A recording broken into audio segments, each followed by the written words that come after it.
Today, Kentucky Republican Senator Rand Paul pulled a very clever move. He forced a procedural vote in the Senate on whether or not the impeachment trial of Donald Trump was even constitutional. It was basically just a way to test the appetite for potentially convicting Donald Trump. And the results told us basically everything that we need to know. Today burst the Democrats' bubble and dramatically marginalized the trial, which is set to begin in 2 weeks. Only 5 Republicans out of 50 in the Senate, 50, crossed party lines to join Democrats, insisting the trial is constitutional. Here they are: Mitt Romney, Ben Sasse, Lisa Murkowski, Susan Collins, and Pat Toomey. Those are the only 5 that think they should go to trial.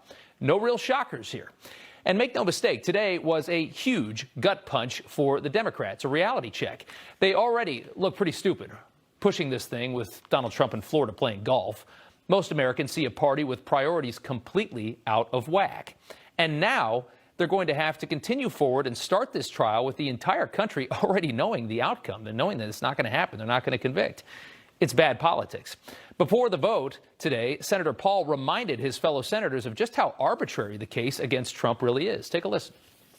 When he said, "I know everyone here will soon march to the Capitol to peacefully and patriotically make your voices heard."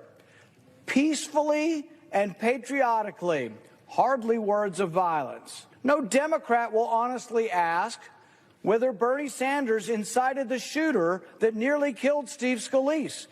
No Democrat will ask whether Maxine Waters incited violence when she literally told her supporters, and I quote, that if you see a member of the Trump administration at a restaurant, at a department store, at a gas station, or any place, you create a crowd and you push back on them. All right, all good points that nobody can really argue with. So what is this really about? Why are Democrats hell-bent on this trial? Well, there's 2 reasons. Their absolute hatred of Donald Trump and their absolute fear of Donald Trump. The first one's obvious. They hate him, put him on trial, finish him off, destroy him from political life, make sure he is forever condemned to Mar-a-Lago and can never return to Washington. We all get that. Reason 2, though, is fear.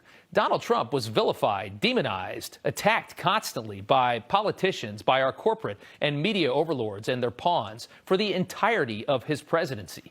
I mean, he took it on all ends and still managed to pull 74 million votes in re-election. That number horrifies the Democrats, especially now because they know they won't have COVID in 2024 to change the rules dramatically, enhancing their turnout. And they'll likely have Kamala Harris running if Joe Biden keeps going the way he's going. They know that Harris is one of the weakest candidates they have, but they'll have to let her run in Joe's place. She's the VP. Just look at the 2020 primary. Harris really got nowhere. She got crushed. Nobody really likes her. She can fake laugh all she wants. Democrats cannot fix this problem. Now the left has a good reason to be nervous.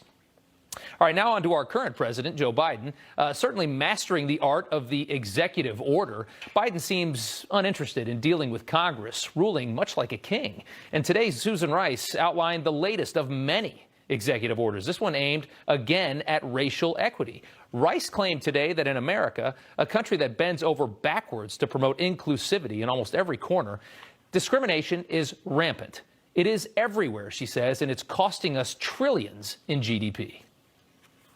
Economists have estimated that the U.S. economy has lost a staggering $16 trillion over the last 20 years because of discrimination against families of color. I did some research. Susan Rice is quoting a study that was done by Citigroup. That's a major banking corporation that one would assume only does research when there's some way to make money off of it. Not sure what Citigroup's angle is on this one. We're going to have to find out. Raymond McGuire, a Citigroup vice chairman, who's now running for mayor of New York City, as a matter of fact, was one of the architects of this study. We'd love to have him on to explain his side of this and are requesting an interview. In any case, though, we are seeing a major shift in how this country handles and talks about the issue of race. And the left now says that minorities are victims, and victims all the time. And as a victim, they say you are not getting a fair shot. Our government is here to save you. The last part is key. For Democrats, this is brilliant. Their party does so much better with more people on the dole. That's what they're always trying to create. They know that people start wanting lower taxes and less government when they start making a decent living off of this fantastic capitalistic system and support themselves. Not too long ago, it wasn't racist to say that minorities in this country are not perpetual victims of our society. Take a listen to one of my favorite interviews. It's actually from CNN, back though when CNN was CNN. This was 7 years ago.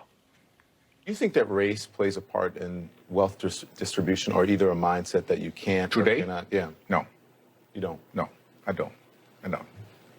You and I, we're proof. Why would race have anything to do with it? Put your mind to what you want to do and go for that.